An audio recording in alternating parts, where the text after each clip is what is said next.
dans votre journal télévisé Casa News, le journal de tous. Dans l'actualité, pollution de l'air à Casa, un fléau dénouable ou instoppable. Je cède alors la parole à notre premier reporter, Mohamed Khouchafi, en plein milieu de Casa, pour nous présenter les causes de cette pollution. Bonsoir Kenza et merci. Casablanca est la capitale économique du Maroc et elle emploie à elle seule 39% de la population active.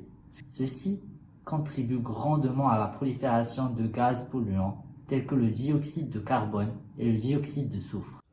Merci Mohamed Khouchafi pour ce reportage. Et pour plus de détails et de précisions, on a pris contact avec M. Abdelrahim Ksili, président de l'association des enseignants de SVT au Maroc. المحطات الثابته سواء ديال وزاره البيئه او ديال الارصاد الجويه اللي مطوعين واللي كينشروا الارقام ديالهم وكتبين بان هناك تجاوز ديال العتبه في واحد العدد ديال المناطق. Toutes ces causes nous mènent bien évidemment à parler des diverses répercussions de ce problème environnemental et plus précisément son effet sur les citoyens de cette ville qui compte près de 3,36 millions d'habitants. Je laisse place à notre jeune reporter Ryan Adlelou avec son interview avec un médecin pneumologue qui vous expliquera les causes de cet impact. Merci Kenza. Bienvenue Dr Saber sur notre émission. Nous voulions vous demander quelles sont les répercussions de la pollution de l'air sur notre santé.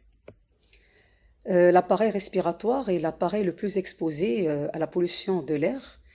En tant que pneumologue, je vois dans ma consultation beaucoup de patients qui viennent consulter pour des problèmes respiratoires en relation avec la pollution.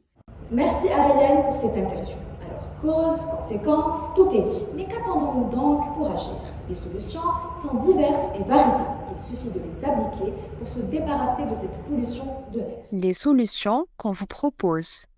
Il y a diverses mesures pour lutter contre la pollution atmosphérique, comme la production de carburants renouvelables et d'énergie propre pour remplacer les combustibles fossiles, l'usage de transports écologiques comme les voitures électriques ou à l'hydrogène, ainsi que les vélos, trottinettes électriques et les overboards, ainsi que l'augmentation de la superficie des espaces verts.